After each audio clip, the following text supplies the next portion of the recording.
Hi, I'm Menaka Raman-Wilms, and you're listening to the Decibel from the Globe and Mail. Before we start, a heads up that today's episode deals with sexual violence.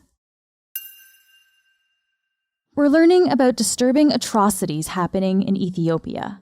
That's where a civil war has been raging for over a year now.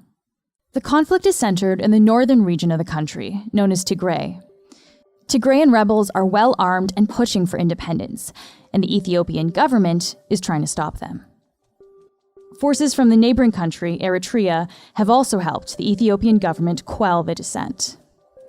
But, as often happens with war, ordinary people are getting caught up in the conflict.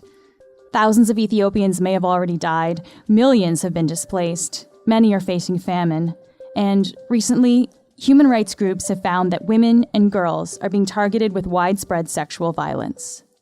Thousands of ethnic Tigrayans were gang raped by government troops, allied forces from Eritrea, which is so systematic and weaponized.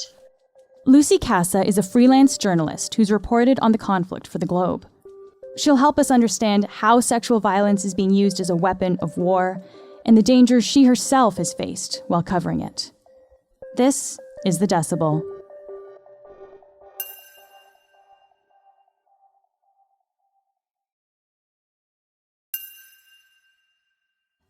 Lucy, thank you so much for joining us today. Thank you for having me. So you wrote a piece earlier this year, and in this piece you called the conflict in the Tigray region of Ethiopia a quote, secretive war. Why has it been so difficult for you and other journalists to get a clear picture of what's happening there? It's been difficult to report on the conflict because the government, since the war started, has blocked all communications to the region. For a certain period of time, journalists were allowed to go into the region and to report from the ground. But since the past 5 months, all communications are blocked to the Tigray region and also to territories controlled by Tigray forces. So there's no way that we journalists can reach out the people on the ground. And just 3 weeks after the war started, the government declared the end of the war, and it was saying that it's only going to arrest the corrupt leaders of the regional government. But while the narrative was at that time that the government was taking law enforcement operation against the regional government leaders of TPLF, what was actually taking place on the ground was horrific massacres by government troops and their allied forces from Eritrea. You yourself, I believe, were actually attacked in your home in Addis Ababa, the capital of Ethiopia, last February. Can I ask what happened? I happen to know about horrific allegations of sexual violence committed by the government troops operating in the region. So when I was investigating about that case of the woman who was gang raped by Eritrean troops, I smuggled out evidences from the region, pictures, and also medical evidence which shows that Eritrean troops were operating in the region. At that time, the government was denying that there were any foreign troops participating in the Tigray conflict. They didn't want these things to come to light. So government agents raided my house. They threatened to kill me, and they warned me not to dig into the war. And I wasn't threatened by the threats. So I continued my investigation, and the story was published 2 days after I was attacked. But the situation was so intimidating and dangerous for me, so I fled. What happened after you were attacked? What did you do? I fled. At that time, international media organizations like Reporters Without Borders were advocating for me, but the government wasn't deterred. So I needed to flee because the situation was very intimidating for my life. So from exile, I continued my investigation, and most of the investigations that I published were from exile. And I will just point out that we're not revealing your location for your own safety. What's it like for you, Lucy, then, as an Ethiopian now, watching what's going on in your country from afar? It's really sad to see that these things are happening in my country. It's really sad that I won't be able to go back anytime I want. It's very heartbreaking. You mentioned that the reason why you were targeted there is because you'd uncovered this evidence of the sexual violence that was being perpetrated here. And you recently wrote a piece for The Globe about your investigations here. How and when did you first come across what was happening? So when I first heard about these allegations coming from the Amhara region, I established contacts the same way I do with other investigations. And what I find out was so horrific that underage girls were being gang raped by Tigrayan fighters operating who controlled the village. They told me horrific stories. Do we know who was doing this? Which troops are doing this? At that time, according to the victims I talked, at that time the village was under the control of Tigrayan fighters. The victims identified their abusers as Tigrayan fighters. I'd imagine you must have heard stories from a lot of people that you've talked to, Lucy. Is there anything in particular that sticks with you? One thing that I want to highlight is that because the government has blocked all communications to the war zones, we don't have full information about what's happening on the ground. We don't know the full scales of the sexual violence and the atrocities and the human rights violations.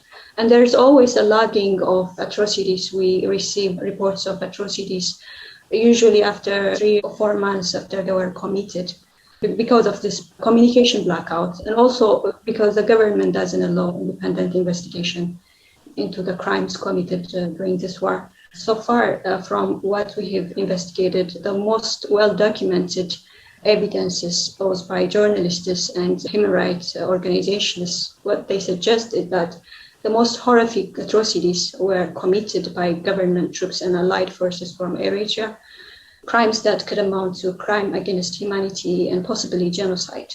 We don't know. The war hasn't ended.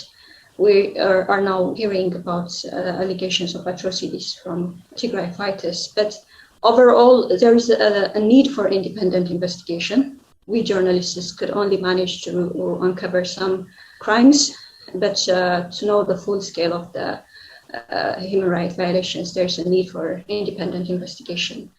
You also wrote about how these women and girls, after they've been attacked, they're often unable to get any kind of treatment.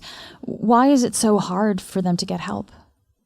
One of the main things is that there is no security, so people are not safe to move around, and also the health facilities are looted and distracted, and there's also shortage of medicines, and there's also focus on war casualties. So because of all these reasons, they are unable to get medical help. We've also heard a little bit about the stigma around sexual assault. Is that a factor in why some people don't want to come forward and talk about it? There's always a stigma that surrounds sexual violence in Ethiopia. So it's difficult for victims to open up about their experience. For example, with regard to a case of sexual violence in Tigray, thousands of ethnic Tigrayans were gang raped by government troops, allied forces from Eritrea, which is so systematic and weaponized. What these cases suggest is that only few women report their cases because of the stigma that surrounds sexual violence. And also, mostly it's when they undergo torture and physical injury that they visit hospitals and they report their case. In other cases, they keep it to themselves. This may seem like a simple question, but why is it that sexual violence is used as such a weapon of war? From my reports of sexual violence cases in Tigray, what I have learned is that rape was being used to demoralize the people. It was used as a way of ethnic cleansing. So it's been widely used as a weapon of war against Tigrayan women during 8 months.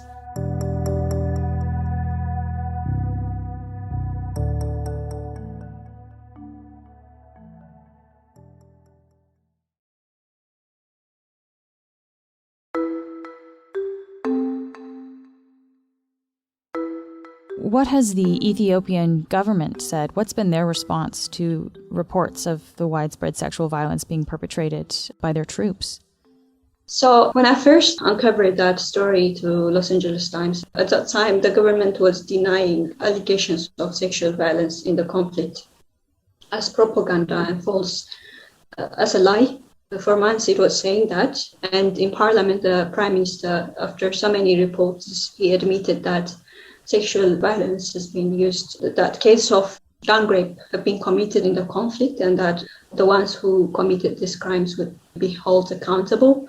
But in the same speech, he also said that they were just raped by soldiers. So the pattern is every time there's a report of atrocity, all parties deny that their troops haven't committed any atrocity. So similarly, the Tigrayan government has denied the reports of rape. So we've been talking a lot about the sexual violence that's been perpetrated here, but there's also reports of other atrocities that are taking place that you've written about, including detention and the disappearance of people. Who is being targeted here, and what do we know about what's happening to them?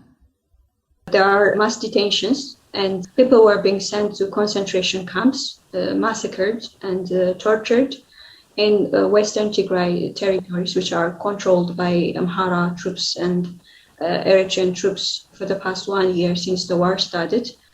Horrific war crimes have been committed on these territories, which could amount possibly to genocide. Dead bodies were found floating in Sudan. And my investigation has revealed that these dead bodies were coming from concentration camps in Western Tigray town. There were other rounds of mass detention of ethnic Tigrayans in the capital city over the months. So every time the Tigrayan fighters gain a victory, there's a revenge, and there's a mass detention against ethnic Tigrayans who live in the capital city and other parts of the country. So these are ethnic Tigrayans living elsewhere in Ethiopia, so living in Addis Ababa, who are then targeted by the government essentially and taken to these detention camps? Yeah, that's the case. And also ethnic Tigrayans who live outside the war zones in the rest of Ethiopia are living in fear. There were several cases of mob justice against ethnic Tigrayans in Amhara region. Ethiopia is not a stranger to conflict, but in 2018 there was a bit of a sense of hope when the new Prime Minister Abiy Ahmed was elected, and he even won the Nobel Peace Prize the following year in 2019 for bringing an end to a conflict with neighboring Eritrea. What did you think, and what was, I guess, the sense from people you were talking to when he was awarded the Nobel? Was there a new sense of hope in the country? Yeah, when he first came to power, there was hope. There was optimism among many people that there would be reform. But just a few months after he came to power, the same trends of repression on freedom of expression and political rights started to get repeated, and the hopes vanished. And now we are in a bloody conflict. Lucy, are you hearing anything? Is like the international community doing anything, or other countries stepping up to have a say here?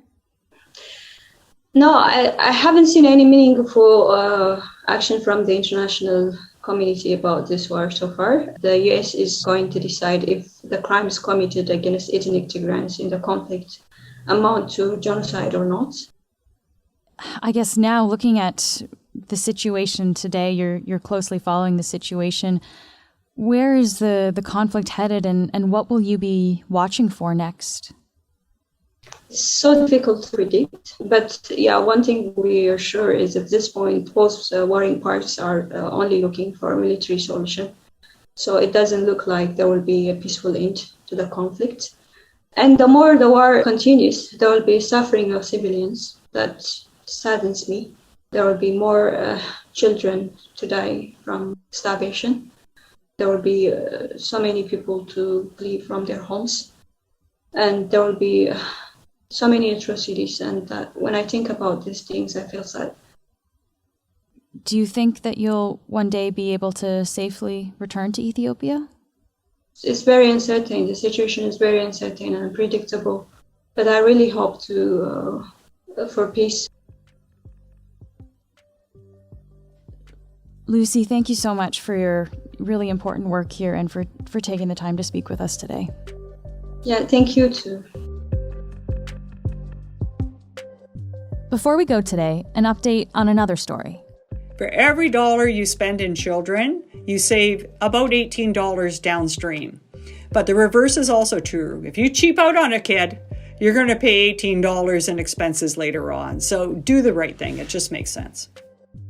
That's Cindy Blackstock, Executive Director of the First Nations Child and Family Caring Society. She was on the show in November talking about the federal government appeal of a ruling by the Canadian Human Rights Tribunal. It found that Ottawa underfunded welfare services for Indigenous kids and ordered them to pay what could amount to billions of dollars. On Monday, the federal government announced $40 billion for Indigenous child welfare compensation and reform. But this money isn't a settlement, and those talks are still ongoing. Okay, that's it for today. I'm Menaka Raman-Wilms. Timon Johnson is our intern. Our producers are Madeline White and Cheryl Sutherland. David Crosby edits the show, and Michal Stein edited this episode. Kasia Mihailovich is our senior producer, and Angela Pacenza is our executive editor. Thanks to Lucy Kassa. You can find more of her work on Twitter at BERHE_Lucy. You can also email us at thedecibel@globeandmail.com.